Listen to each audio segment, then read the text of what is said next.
Day of the year so far. Good morning to you. This is the News Hour on GMTV. Yes, it's 6 o'clock on Thursday, the 29th of December, 2005.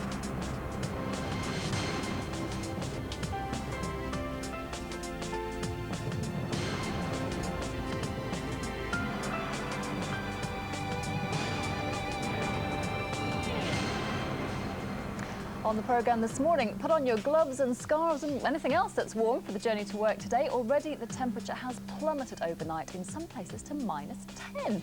OK, so this is the scene right now in Grantham. Now, who is that a statue of? I know Margaret Thatcher is there from there. I'm not sure who that is. Anyway, lovely scene in the centre of Grantham in Lincolnshire. In parts of the country today, we're expecting it to be colder than Moscow, apparently. And throughout the morning, we'll be bringing you the situation on the transport network, the roads, the rails, and air travel as well. Other news, and negotiations are reportedly underway this morning to try and free a British charity worker and her parents abducted by masked gunmen in the Gaza Strip. Overnight, a photo has been released of Kate Burton. We're live to Israel as hopes grow that they're about to be released.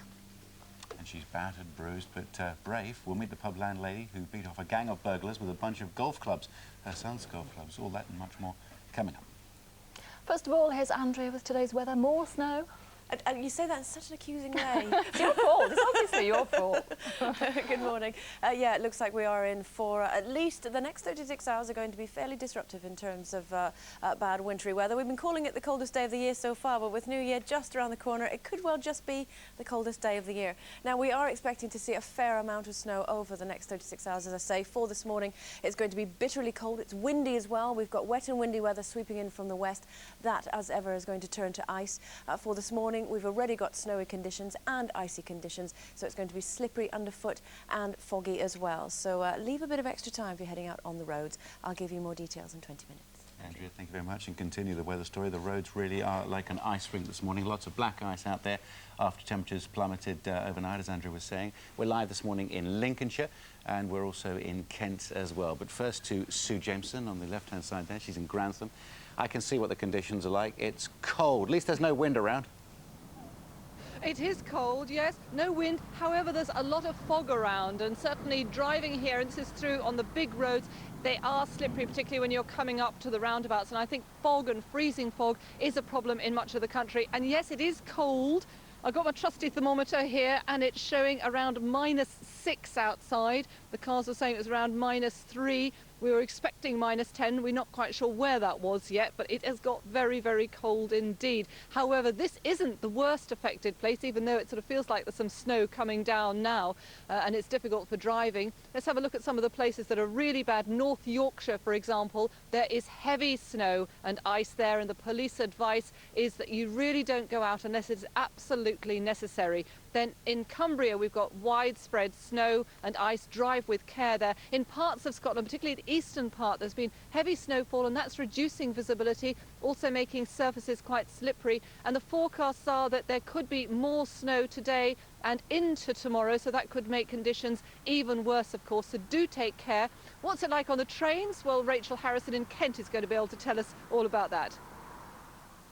Yes, good morning, Sue. Well, you'll find if you're anywhere in the country other than here this morning, the southeast of England have severe problems for the third day in a row. The Bedford and Brighton Thameslink services have 50% cancellations again today, and southeastern are also struggling with peak time cancellations as well as long delays. And to give you an example, my satellite engineer was leaving London yesterday to go to his home in Sussex. His journey should have taken 1 hour 25. Instead, it took 2 hours 50. So if you do manage to get a train, don't expect to get where you want to get necessarily on time. There are also problems if you want to find out about the train services. There's so many people ringing in to find out what the problems are that has actually caused an overload on the system. So the best advice this morning is actually to use the internet rather than to ring some of the call lines. And I'm afraid it gets worse because we've got 24 hours of more disruption and more bad weather. OK, Rachel, thank you ever so much indeed. We're keen to see how bad or how pretty the weather is where you are and what it's like on your journey to work. Send us a picture from your mobile phone if you know how that works. The number 07739 672 673, 07739 672 673. Yeah, get those pictures coming in. Now let's get this morning's other news with Aruj. Thank you, Jackie. Good morning. Police are hunting a man who kidnapped a 6-year-old girl from her bathroom. He then attacked her before leaving her in a freezing alley. Denise Gravel reports. The girl was snatched as she was taking a bath at her home in North Tyneside on Tuesday evening. Her distraught mother reported her missing. Soon after, she was found crying in a nearby street in the Willington Quay area. Neighbours say they're disgusted and frightened by it. The little girl said she was in the bathroom, somebody came, put a hand over her mouth and dragged her out the house. And her mum was in the other room, so just disgusted. We have our own little girl, and it's quite traumatic and frightening to think that could happen where we live. You know, we want a safe place for our children and go out and play. Police want to speak to a man wearing dark clothes and gloves seen loitering in the area. For a 6-year-old girl to be taken from her home without her mother knowing, to be taken away, assaulted, and then left in a dark street, it is extremely concerning, and that's why it's been given the priority it has by Northumberland Police. Specially trained officers have been talking to the 6-year-old while forensic teams search the area. Detectives are appealing for anyone who may have seen a man acting suspiciously to come forward.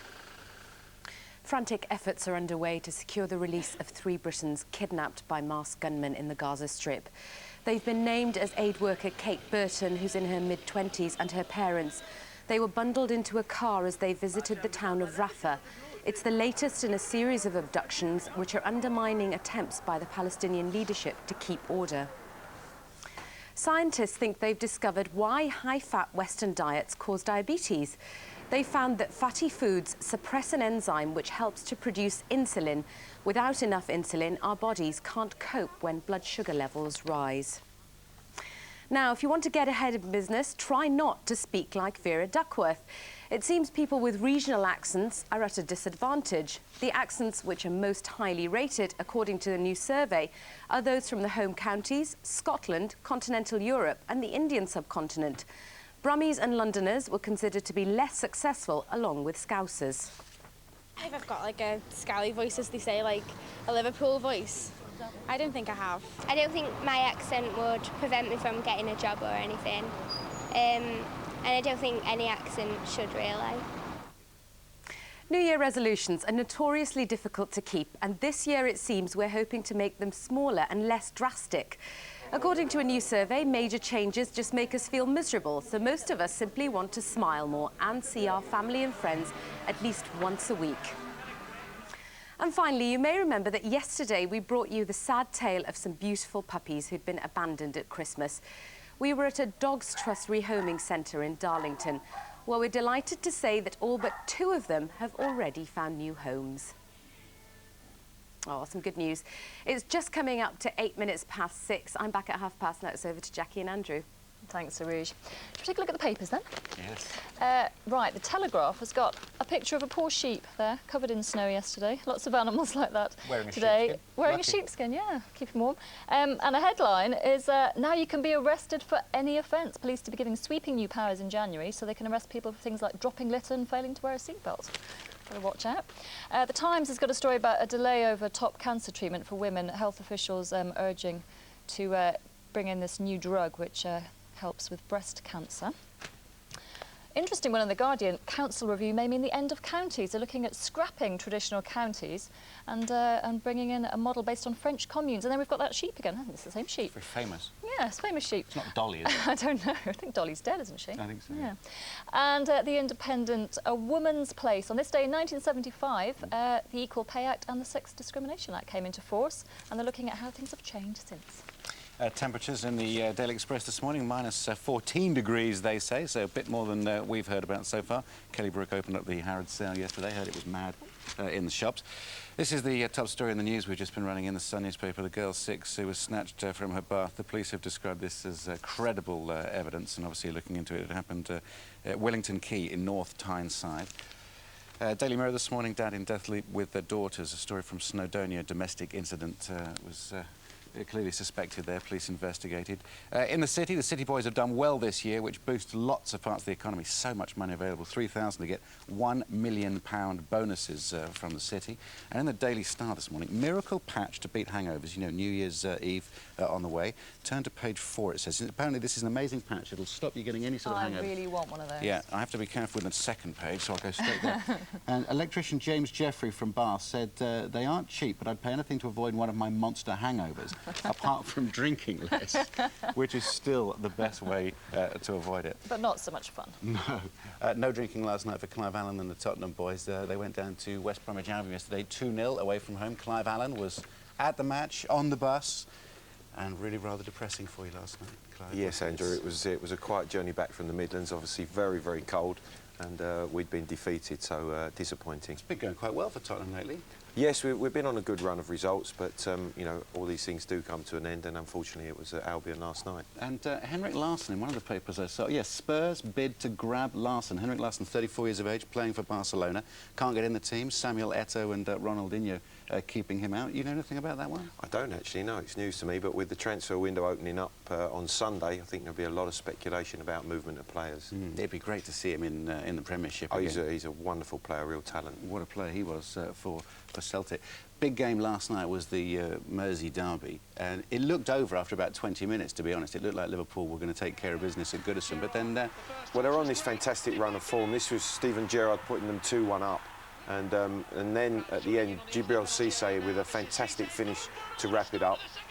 9 wins now for Liverpool, and I think people consider them as the team that could threaten Chelsea, who seem to be running away with it. I was looking at the bench going into the game yesterday on the TV. I was looking at the bench. The depth of the bench is so important at this time of the year, isn't it? It is. Liverpool's bench is incredible. It is, with the run of games that all the teams have, the 5 games in 10 days, that certainly all the squads are stretched. And Liverpool, European champions, we mustn't forget, are an outstanding squad this year. People do forget that, and how good you've got to be to win that, I think. People don't think, oh, Liverpool for the Championship, or perhaps the second best team. We still focus perhaps on Manchester United. Yeah, and I think with the form they showed last year in the Championship, European Championship, that they've taken that into their Premiership campaign. Now, what about Man City? Been playing OK lately. Chelsea grinding out another win on the road. This is Championship form, though, isn't it? It is Championship form. It's what champions are made of. It wasn't the prettiest of games, and really it's a scrappy goal from Joe Cole. He's in the right place. They were without Frank Lampard, I think some 165 games that he's played for them. But Joe Cole, how important that is again, 11-point lead now at the top. Indeed, and Manchester United, Rooney, is Rooney the best player in the league? I think at the moment he's probably he's exceptional for Manchester United. I think everybody hopes that he's going to be in this form. This was the goal that put them in front against Birmingham. But Pandiani, there's a lot of speculation that he may move. He's been taking a lot of criticism, hasn't he? He has, but a really big point for Birmingham and such disappointment for Manchester United because they're probably too far away from Chelsea now. Day off for Tottenham today? Oh no, Andrew, we have to recover for a New Year's Eve game against Newcastle, so the boys will be in training at lunchtime today. It really is a busy time of the year, isn't it? It's so busy for all the footballers. But just a further point of note, I'll reach over here. Martina Hingis on the way back. Speculation that she'll be playing at the Australian Open, so many times a Grand Slam champion.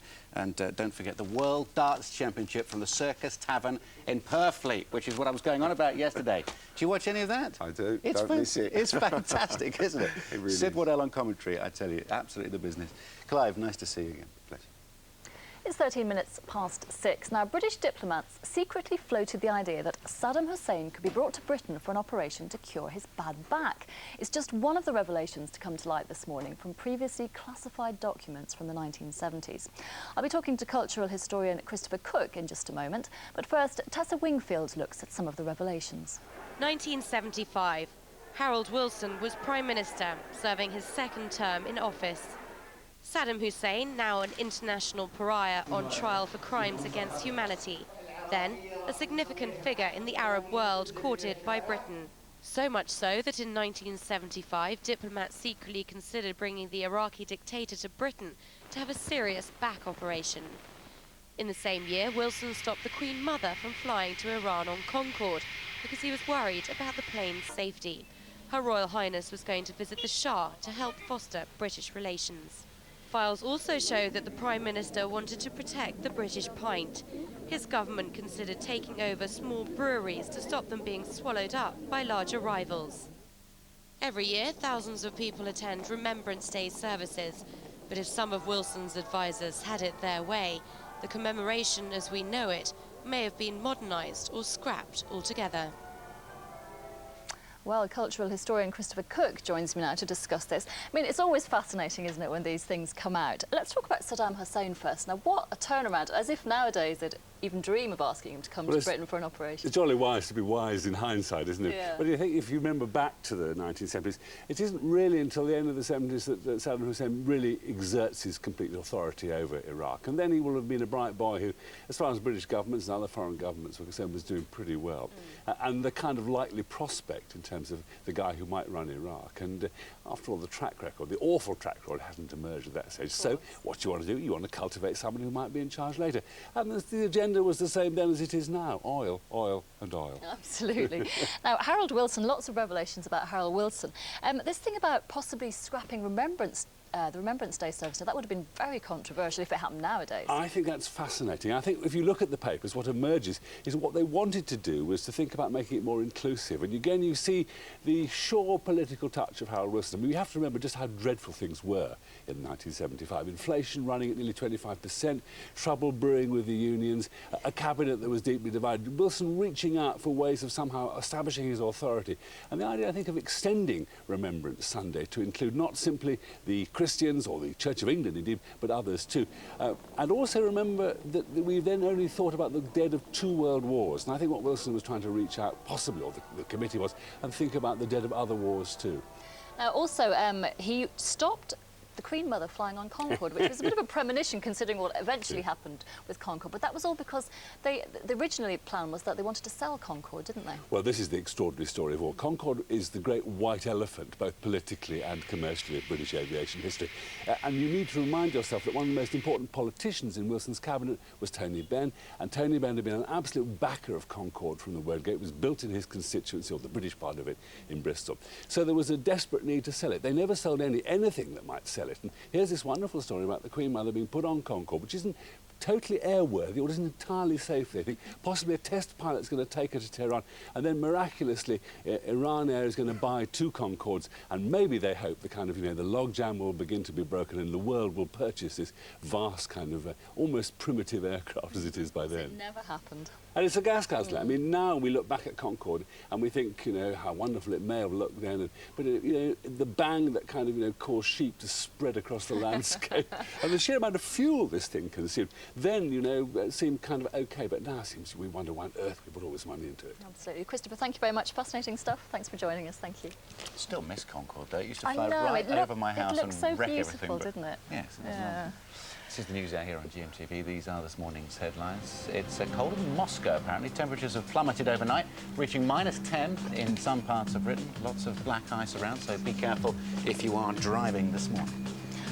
Police are hunting a man who kidnapped a 6-year-old girl from her bathroom in North Tyneside. They think he may have been wearing dark clothes and dark gloves. Frantic efforts are underway to secure the release of 3 Britons kidnapped by masked gunmen in the Gaza Strip. Now, you may have cleared up the wrapping paper and thrown away the last turkey. We've even taken the tree down because it just died on us. It was very inconsiderate, really. But it's not so easy to get rid of your Christmas stress. According to Relate, Britain's largest relationship support agency, it's this time, immediately after the holiday, when family arguments really do explode. In a moment, Deirdre Sanders is here to offer her advice to a stressed-out nation. Morning to you. But first, we're going to check if any of these situations seem rather familiar to you.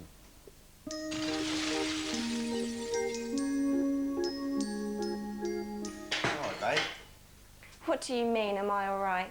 I've had to cook the entire Christmas dinner for your family. I've had to clean up after everyone. You never help. I really feel so disrespected. Do you know, that's funny, because that's exactly the same way as I feel. I feel that you expect too much of me. Hey, Karen, I'm home. Hi, what you got there? Oh, I've got some great bargains for the boys in the sales. How do you expect the girls to feel when their stepdad seems to spoil his boys all the time? Actually, I did think about the girls, but I was going to wait till tomorrow when you were with me to help me choose. Likely story. What are we going to do? Year's not even out and the bills are coming in already. Oh, flipping out, Karen. What's that £200 for? Wasn't that bracelet, was it? No. That was in the sales. You don't know how much pressure you've put me under this Christmas. Really under a lot of financial pressure. and a very happy new year. Joined now by the Sun's agony aunt, Deirdre Sanders. Morning. Morning. Ugh. Three main areas of conflict there, I suppose, isn't it? Expectations, relationships, cash. It's all out there at this time of the year. Well, it is a tough time. The trouble is, I think, leading up to Christmas, I think we have like childlike expectations, don't we? No matter what our age is, we still want to get into this fantasy Christmas. And I think we imagine that Father Christmas is going to come and just solve all our problems and everything's going to change magically. And of course, what actually happens is you get families together. So it's like a relationship pressure cooker of, you know, them all, any conflicts there are going to get brought to the surface. These days, with something like, what, half of marriages ending in divorce, you've now got so many families have got step-family issues in there, which need resolving in the most sort of sorted out of families. It's got to be tackled. And then, of course, we're also tempted to overspend. Yeah, well, yes, the money issues are one thing, but I agree completely with the children. Family days, I mean, you can see how family breakdown has affected things by how many family days there are. Between Christmas and New Year, there's an extra day for everybody now. I mean, everybody's having to rush about as well. I mean, I think it's very, like the couple we just saw there, I mean, it's very, very difficult to actually make sure you're being really very fair between different children you've got different relationships with. And the children, of course, are all watching with eyes like hawks to make sure that they've been fairly treated. Couples can very quickly get very angry about feeling that their kids have been disregarded, not treated fairly. So that really escalates. And then, of course, the forgotten people in this often are the grandparents. Because if a couple have split up, there's often like, the parents of the parent they don't live, the children don't live with, they can just get completely cut out if they're not careful. Yeah, we're doing a whole thing on that later on, actually. We're talking about that very issue. I mean, about how grandparents fit into the family scheme of things after breakup. I mean, what's the best course of action here? I mean, don't tell me don't booze, exercise more and all the rest of it. I know, and of course we're just after Christmas now, so this Christmas has happened and there may be a lot of troubles there. I think the thing is now is to look realistically what actually this Christmas brought out of it. Did bring out trouble in your family. Think, was it to do with relationships? You know, if it's in the marriage, deal with it. You know, if it's finances, be honest. Don't be tempted to just hide from it. Talk to your creditors. Arrange some sort of arrangement to pay off bit by bit. It's actually just get real about what this Christmas brought out and tackle it. Lower your expectations, in a way. Be realistic with your expectations. Be realistic. Yeah. All right, Deirdre, always good talking to you. Thank you very much indeed. If you need advice on how to cope with stress, log on to our website, gm.tv. Deirdre will be on later. You can email us your questions or comments about Christmas stress. Text us 81189. It's 6:22. Still to come on the News Hour, we'll be meeting the pub landlady who took on a gang of burglars with a bunch of golf clubs. And all the very latest on the big chill. It's been -10 in parts overnight, as we've been hearing. How will your trip to work be affected?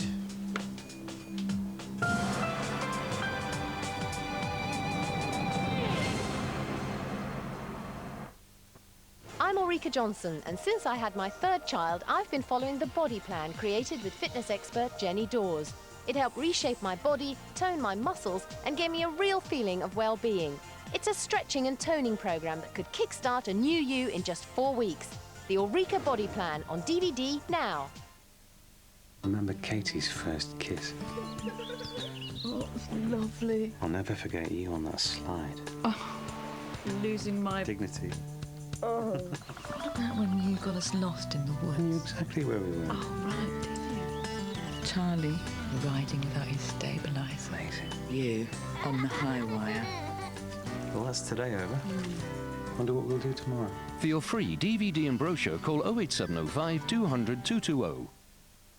Drench your lips with new Blistex Lip Splash. Cooling rollable hydration for super smooth moisturised lips. Blistex bring lips to life.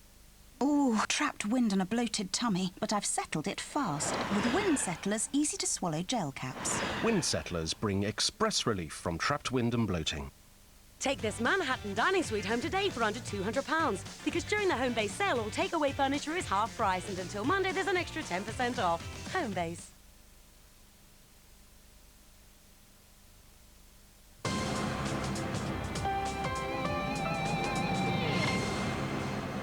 Welcome back. Now, it was pretty brave by anybody's standards. One lone pub landlady against a gang of masked burglars carrying crowbars. Beth Thomas is the lady involved and she joins us now. Now, your poor arm is the first thing we noticed because you ended up with an injury. Talk me through what happened there. You were having a quiet after-hours drink and this is your first pub. You've only been running it for 3 months. Yep. Quiet after-hours drink. What happened? We were with 3 friends and a young gentleman who'd helped us that evening because a member of our staff had been ill. And there's 2 loud knocks at the door, at which point I got up with a bar stool. And we Did knew you instantly think this is not right? right? Yeah, it wasn't right. The bangs were too loud. They came through. 2 dispersed themselves behind the bar, 1 straight towards me. And they were wearing masks and terrifying. Well, how frightened were you? Stunned, to be perfectly honest. You know, I'm not naive in the sense that it doesn't happen in the industry, but you just don't ever expect it to happen to you. And of course, you've got 2 children, and your first thought was for them. It was, yeah. We've got the 5-year-old on the premises upstairs asleep. Fortunately, the 9-year-old who the golf clubs belong to were with my parents. So you grabbed the child's golf clubs, and what went through your mind? I'm going to attack these men with these golf clubs. They attacked me first, in fairness. I took a blow with a crowbar on my shoulder. I'd actually got a bar stool between me and one of the robbers, which I put down nearer to him, which gave me time to run to the living quarters, where I had to stand there for 2 seconds to decide what I was going to do. I knew they weren't going to stop. There was no money on the premises, and they'd hit me first. So the only option I got was to go back out there. It was, in my eyes, it was do or die. Because they hit you several times, and this was a big, heavy iron crowbar. Yeah, 3 foot. Yep. And how badly are you injured? They hit me first on the shoulder, and then as I went to defend myself with the golf clubs, they forced me to the back door to go up the stairs. And to be honest, there was no way they were going up there. They weren't invited in the premises. They shouldn't have been there. And as I swung at them, I snapped one of the golf clubs. I bent down to get another one, and they hit me 3 times. He hit me 3 times on the arm. And then you managed to get rid of them? Yeah, between my husband and myself. As I came out of the living quarters with 4 golf clubs, I dropped one, but threw one towards my husband, who took the 2 on behind the bar. He had a blow to the head at the front of the pub, but we forced him out the door. We were very lucky, to be fair. I mean, the police obviously don't condone this sort of action, but you did what you felt you had to do. And I mean, has it put you off? Because, as I said, it's your first pub. Has it put you off? Are you frightened now being in the bar? No? No. And you said you were back behind the bar last night? Yeah. Putting pints with one arm? Yeah, indeed, yeah. Oh, good for you. Well, congratulations. I hope your arm does get better soon. Yeah, thank you. And thank you very much for telling us your story. Thank you. Amazing story. 6:27 is the time, Thursday morning. Lots more still to come, but first an update on the weather with Andrew. GMTV weather, sponsored by Tops Tiles, brightening homes, whatever the weather. Hello there. Well, we are expecting some severe weather over the next 36 hours or so. You can see we've highlighted where we expect to see the most disruption. 70% chance of disruption due to heavy snow in the northeast of the country. Slightly less elsewhere, but we're still going to be seeing problems with ice during the course, as I say, of the next 36 hours or so. Now, for now, this is what we've got. You can see the speckledy cloud out towards the east. That's coming in from the North Sea. Those are snow showers. But this that's building just behind me, this is what's going to be arriving through the course of today. Now, at the moment, it's just out over Ireland. You can see as we run the sequence through again, it's pushing across Ireland. Eventually, it'll work its way across Western England and into Scotland as well. And then overnight tonight, as it comes up against the cold air that we've got across us, we will see some severe snowfall. For this morning, though, the snow has pretty much eased off. 1 or 2 of those showers just down the east side, but we're seeing problems with ice because of cold temperatures overnight, where we've already seen that lying snow. We've got very, very slippery conditions, not only on the roads, also on the pavements, misty and foggy conditions elsewhere, and there you can see there's the beginning of that rain. It's just starting to nudge into Northern Ireland and the Republic of Ireland as well. So we've still got some snow showers for the Northern Isles. Elsewhere across Scotland, a cold day, but not a bad day weather-wise. Eventually things turning rather windy and a little bit wet out to the west of Scotland. More so as we move further south across the borders region of Scotland, where it will be snow first of all, then it will turn to rain. Of course, that could cause problems with ice. No real problems further east. Again, we've still got that lying snow and it will be bitterly cold, but the main weather, if you like, is going to arrive later on for you. Similar problems really across East Anglia, the East Midlands. Icy conditions, very cold temperatures, things turning very unsettled around Western Wales. As I say, we've got windy conditions, that snow arriving and then turning to rain, again leading to icy conditions. For the south and east, we've already got lying snow. Again, we'll see problems with ice today, and also some mist and fog patches, a bitterly cold day across the southeast. And then for the southwest, the rain's going to be arriving through the course of this morning, be snow first of all, then turning to ice. So again, we will see some problems during the course of today. Here's your summary. For your in-depth local outlook, visit our website, gm.tv, or for a 10-day forecast, call GMTV's Weatherline on 0905 514 0000. Good morning. It's 6:30, Thursday the 29th of December. You're watching the News Hour on GMTV. Coming up, we're live to Israel for the latest on the kidnapping of a British aid worker and her parents. And we'll be meeting the 10-year-old who's won his battle against cancer, all thanks to brotherly love. Now, the roads really are like an ice rink out there this morning. Lots of black ice after temperatures plummeted overnight. Well, we're live this morning in Lincolnshire and in Kent. Let's go over to Sue Jameson first in Grantham. What's it like there, Sue? Looks pretty grim. Well, it's certainly very cold, I can tell you that. And also, it's a problem affecting many places across the country. As you can see, it's foggy here, and that's obviously making driving conditions very difficult. Driving here this morning, there was quite a lot of ice going up towards roundabouts, for example, so do take care there. Not sure how cold it is right at the top of the statue of Isaac Newton. Andrew wanted to know who that was. That's who it is. However, here on the ground, I can tell you my trusty thermometer, this is saying it's around -6. The car earlier was saying it's -3, but it was rumoured that around the country, as you say, temperatures could have gone down to -10. We're not in the very worst place here. Let's look at some of those that are bad. North Yorkshire, for example, there is a lot of snow and ice there, and the police are saying don't go out unless you absolutely have to. In Cumbria, it's still pretty grim. There's widespread snow and ice, but that's mostly on the minor roads, so the advice there is to drive carefully. Scotland, eastern Scotland worse than western Scotland, a lot of snow reducing visibility and also slippery surfaces. And as I'm standing on quite a lot of snow and ice here, I'd say everywhere that there is snow, you've got to be careful when you're walking, let alone driving. If you don't have to drive, you want to take a train, Rachel Harrison has all the details on that in Kent. Rachel.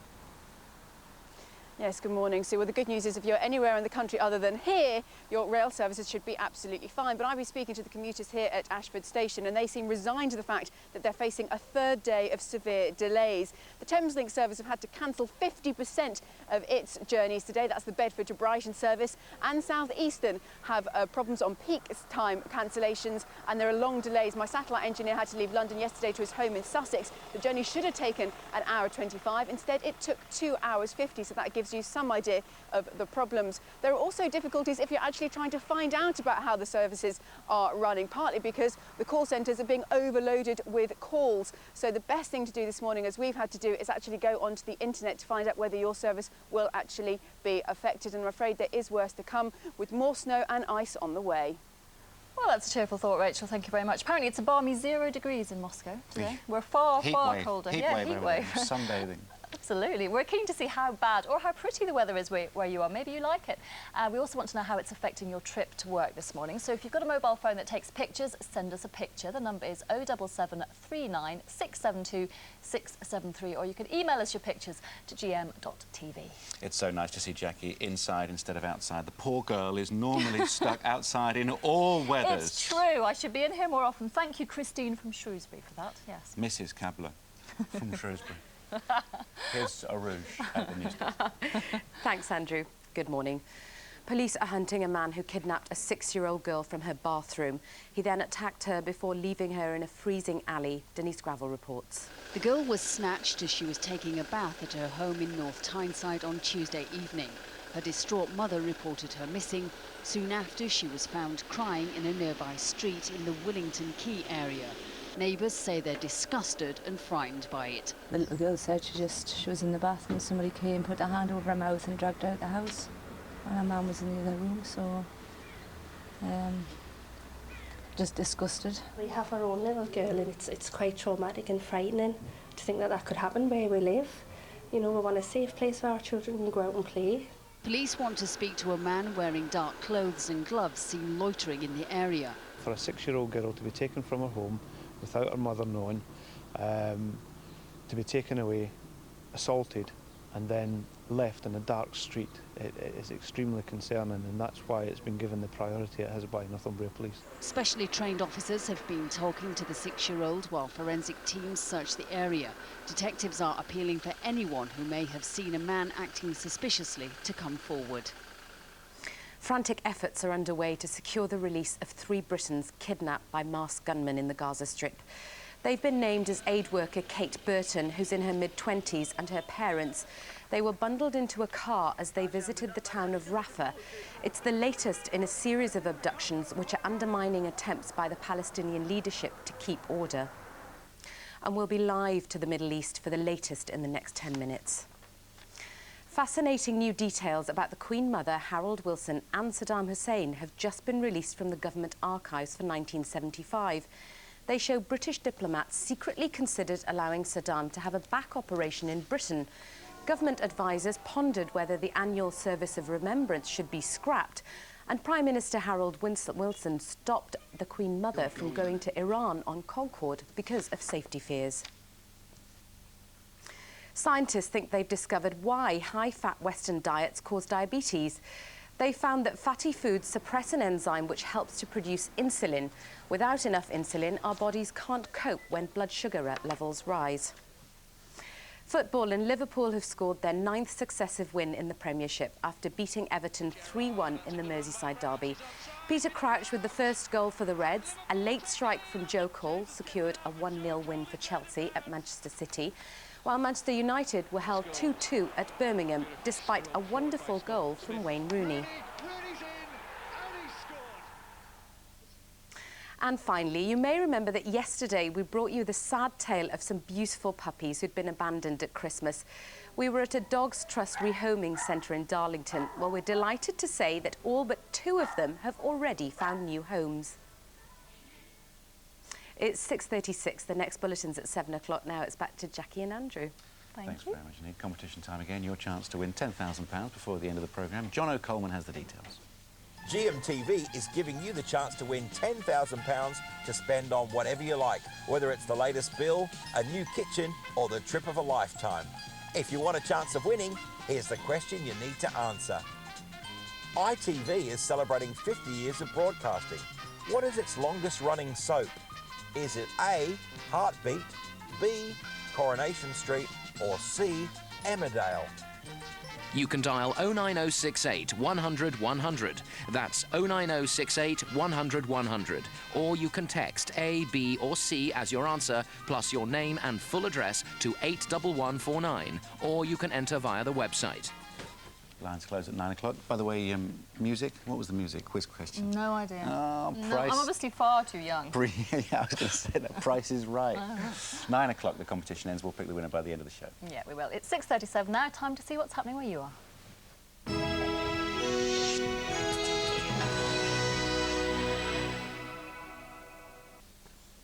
Good morning and welcome to the Breakfast News from ITV Granada.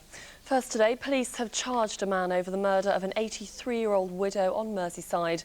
26-year-old John Allen Unsworth, who lived on the same street as Ada McCabe, will appear at St Helens Magistrates Court tomorrow. He was arrested after the pensioner's body was found by neighbours at her home in Windle Hall Drive in St Helens on Tuesday morning. A Manchester-born man is still being questioned in Thailand after he was arrested on suspicion of drugs trafficking. 45-year-old Mark Freely was arrested on Sunday morning after police seized a kilogram of cocaine in a rented room in the beach resort of Pattaya. He was one of 5 Britons arrested on Christmas Day. If charged, Freely could face the death penalty. Football now, and the freezing weather led to a number of matches being postponed last night. Some games were played though, and in the Premiership, Liverpool beat Everton 3-1 at Goodison Park. Manchester City lost 1-0 to visitors Chelsea, and Wigan clinched a 2-0 victory on their trip to West Ham. Manchester United drew 2-2 away at Birmingham, but Blackburn's game against Sunderland and Bolton's match against Middlesbrough were both postponed. Finally, earlier this year we told you about Estelle Monaghan, the singer who was savagely beaten in an unprovoked attack in Liverpool city centre. Well, since then, Estelle has been trying to get her life back on track. Tim Scott caught up with her. This is Estelle Monaghan doing what she loves, pursuing a professional singing career. But 6 months ago, she was the victim of a completely unprovoked attack in Liverpool city centre when she was pounced on by a group of men who left her with a shattered jaw.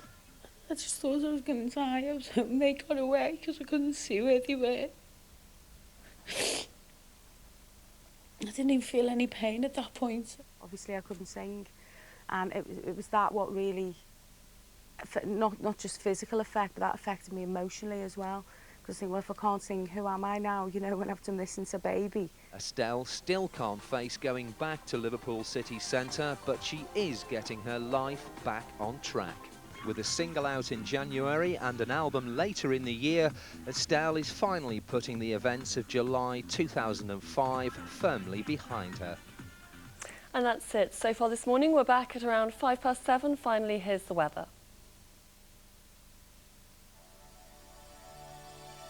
Pantene Pro V Winter Rescue. Forecasting a great hair day, whatever the weather. Well, if you've been outside yet, you'll know it's a bitterly cold morning and very foggy out there. Some sunshine will break through later, but it'll be a very cold day today with temperatures no higher than 3 degrees.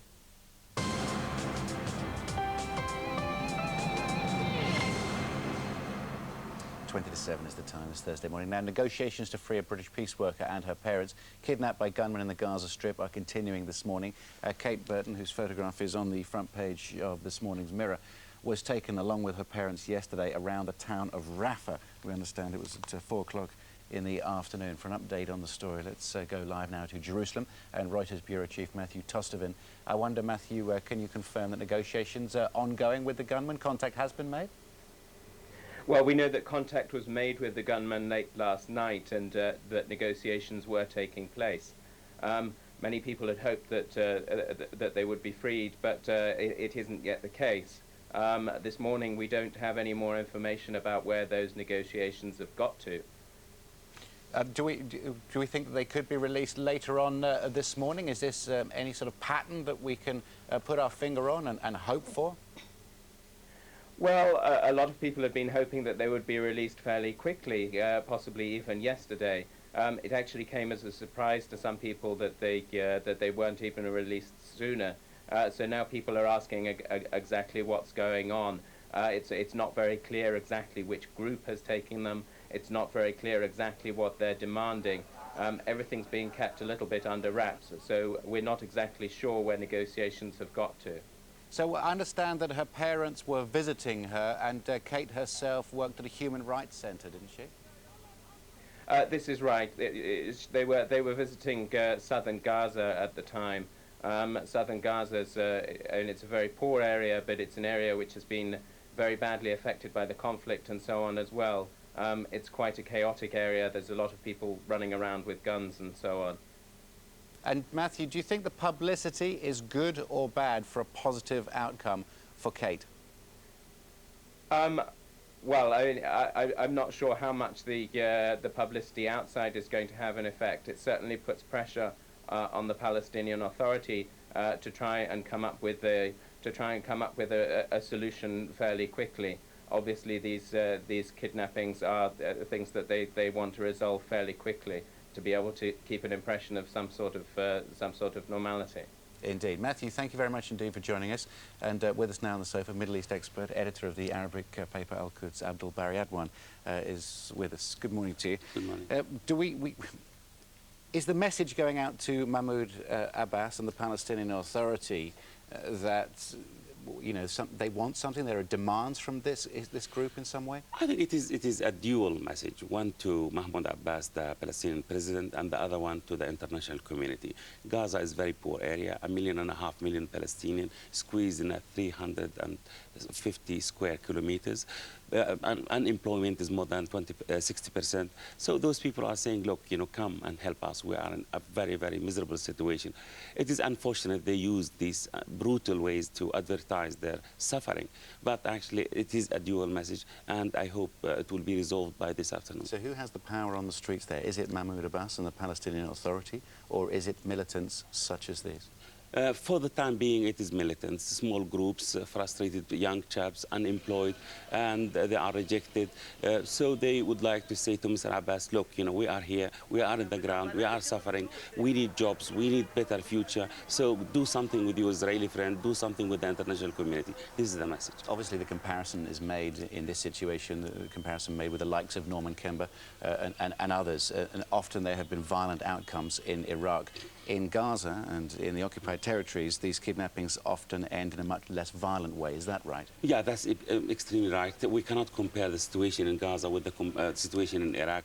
Mr. Kemper in Iraq, for example, he's abducted by armed factions, and in the previous experience, they ask for ransom or for sometimes execute their hostages. But in Gaza, usually, it is for diplomatic reason. It is to pass a message, to advertise a miserable situation there. So I think they will be released soon. And will it be easy for the militants to melt into society and to be protected?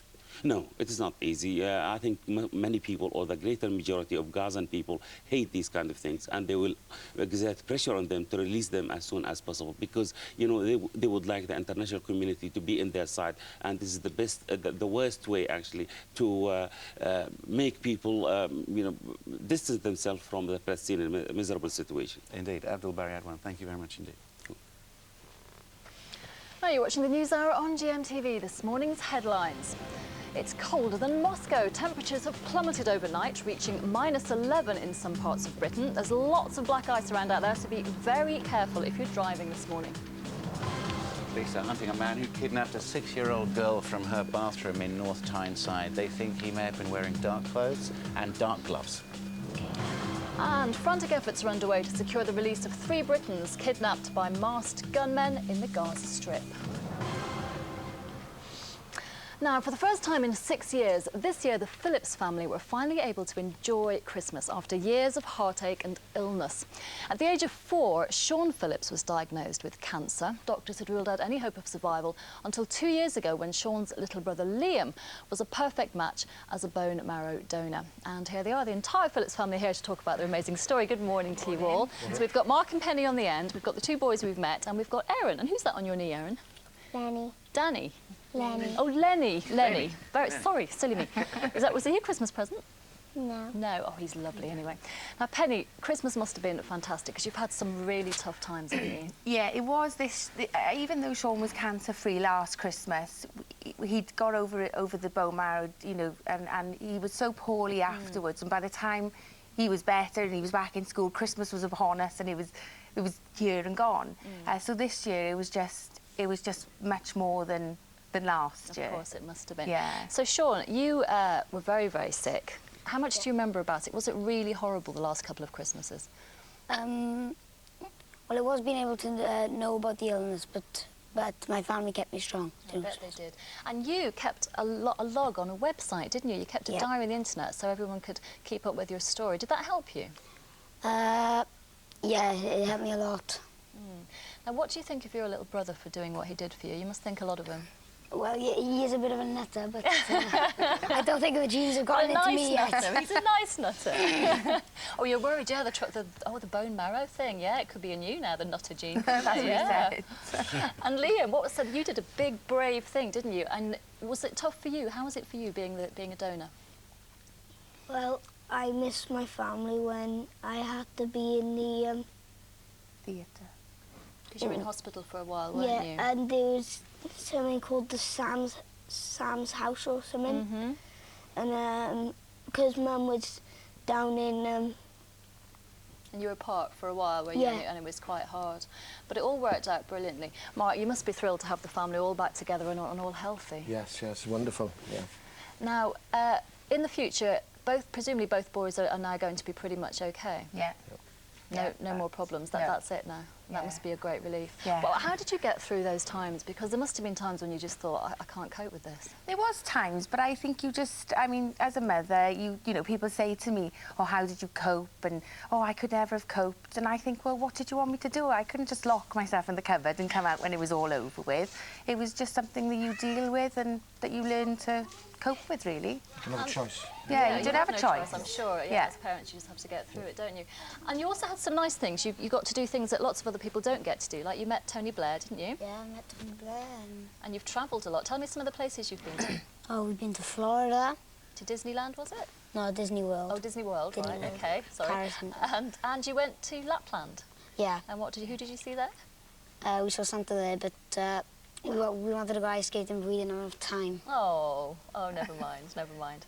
So Christmases from now on will not hold bad memories, hopefully, because you've had a good one now. That's it now. We just look forward, I think. Absolutely. All right, well, it's lovely to see you all. Nowhere to go but up. You what, sorry? Nowhere to go but up. Absolutely, nowhere to go but up. You're very sensible, you are. Thank you so much. It's lovely to see you looking so well. Thank you very much. And well done, Liam, because you're a little star, obviously, saving your brother, aren't you? Thank you very much. Thanks very much for coming in. A star, even though he's a nutter. Lovely. We've been asking for your camera phone pictures of the weather where they were this morning. Major story, of course. Here are a few that we've had in, so thank you very much indeed. This is from Mark in Walderslade in Kent. That does look bad down there, doesn't it? Lovely lights out in the front as well, though, so getting a good look at everything there. Do keep these coming in. How is it affecting your trip into work this morning? So do send us a picture. Number 07739 672 673, or you can email it at gm.tv, but that's probably too much of a fuss, really, isn't it? It is a bit, yeah. Just send them on the phone, it's easier. That's it from NewsHour. GMTV Today is next with Andrew again and Kate, and they'll be giving you the chance to win £10,000. And as Britain shivers in temperatures colder than Moscow, how will your journey into work be affected? Are you even going to leave the house? We'll see, your choice. All that coming up. First of all, let's get the forecast on that all-important weather with Andrea.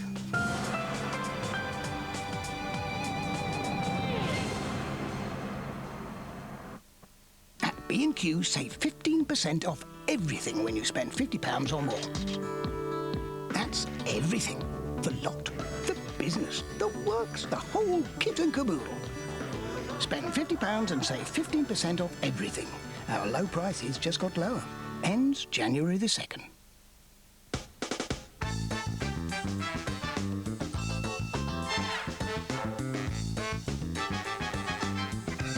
Thought you couldn't afford a decent hi-fi? You can at Cash Converters, because second-hand doesn't mean second best. Cash Converters.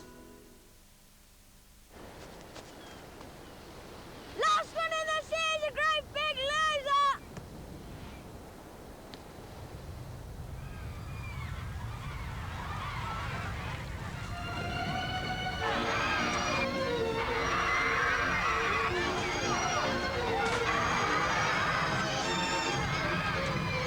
Last year, we taught more than 5,000 kids to swim. That's why we're first choice. When the family is suffering with congestion and blocked sinuses, Olbus is there for everyone. Olbus Pastels for blocked noses and sore throats. Olbus Inhaler for on-the-go noses. And original Olbus Oil to look after Mum too. There's a whole family of Olbus products, so everyone can have the power to breathe naturally. And there's a gentle formulation for little noses, Olbus for children. MFI's best sale is now on. There's a huge range up to half price, plus an extra 25% off sale prices. At under £1,600, this Valencia kitchen has cushion-closed drawers and Bosch appliances.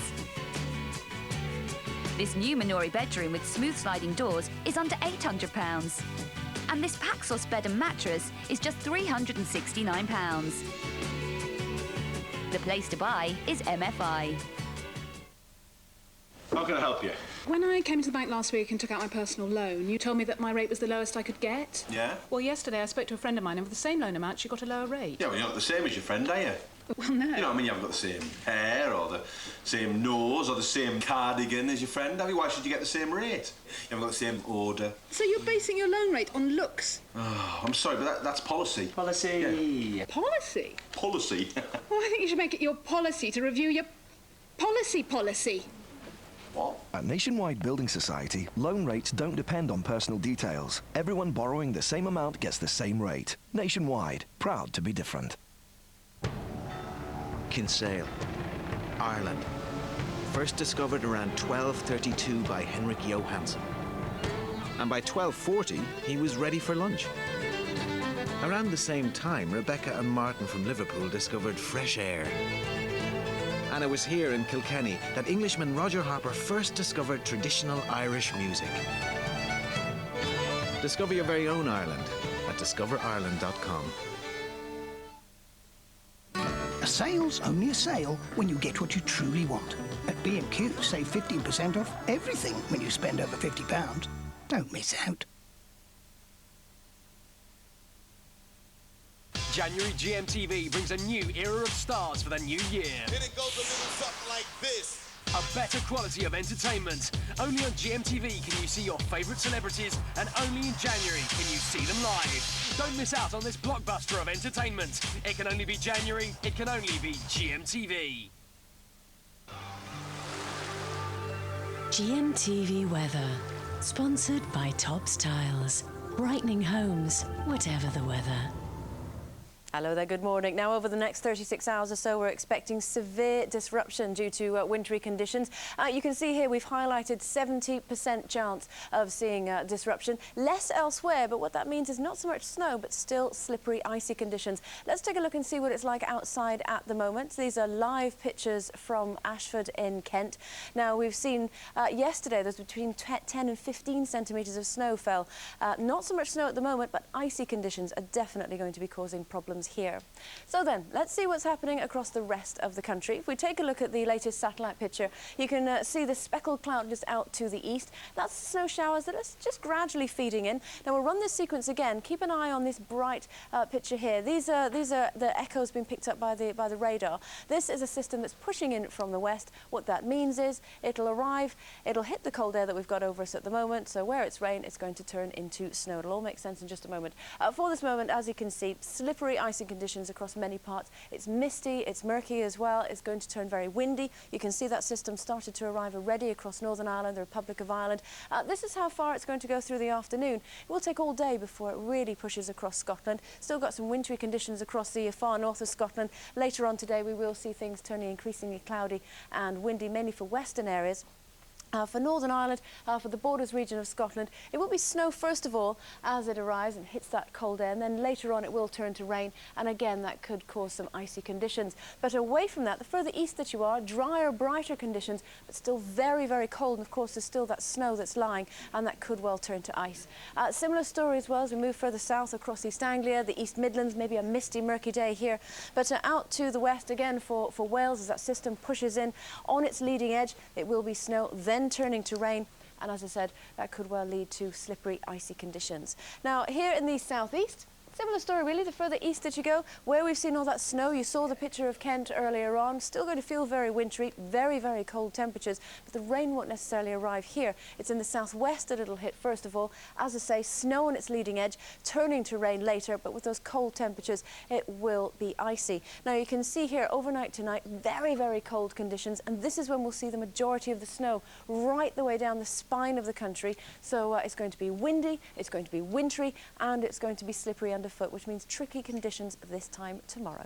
Here's your summary. For your in-depth local outlook, visit our website, gm.tv, or for a 10-day forecast, call GMTV's Weatherline on 0905 514 0000.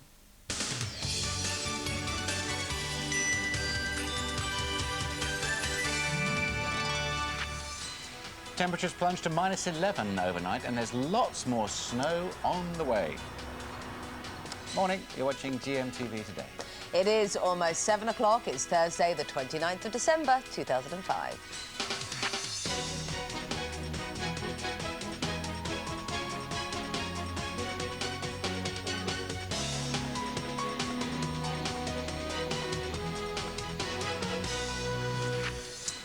last night was the coldest of the year so far, and there's not many days left, is there? Our correspondents will give us the story across the country where those heavy snowfalls have been accompanied by plummeting temperatures and lots of fog. Lovely. You look, yes, Sue and You're Rachel. so pleased you work for this in this job now, aren't you? Stay where you are. We'll be with you in a couple of hours. Lovely. They joined up to cover the Oscars. Yeah, Found themselves on a motorway in a snowdrift. Brad Pitt in a T-shirt. But no. But the good news is we've got the best information for you throughout the morning if you're out and about travelling today. Also today, battered, bruised, but undeniably very, very brave. We meet Beth Thomas, the pub landlady, who fought off thugs with her son's golf clubs, and she's got a damaged arm to show for it, but we're hearing her story a bit later on. Indeed, only happened on Tuesday night, so thanks for coming in. Plenty to make you smile this morning as well. Cannonball, they survived the jungle and Vonne, but the snow has prevented them from joining us in the studio, the great Jesses. But don't worry, we'll catch up with them live from Panto in Hull. No, it's the weather. They couldn't get down. Is that what it was? Yeah. I thought it was supposed to be tough, those northern types. Yes, exactly. 81189. That's what my tough. in-laws tell me. Yes, exactly. We're southern Jesses, aren't we? Another £10,000 to give away by 9 o'clock this morning as well. But let's get back to our top story this morning, and it is the snow. It's colder than Moscow this morning. Temperatures have plummeted overnight, reaching -11 in some parts of Britain. Lots of black ice and fog around too. We're live this morning in Lincolnshire and in Kent. Let's go first to Sue Jameson in Grantham. It looks very pretty here sitting in our warm studio looking at you, but what is it like out there, Sue? Well, you're so lucky, aren't you? I know you're just laughing at me. Well, I used to live in Moscow. I lived there around 7 years. It did get down to -25, so it's not quite that bad here. But I must say, this is reminding me a lot of those kind of temperatures. There's a lot of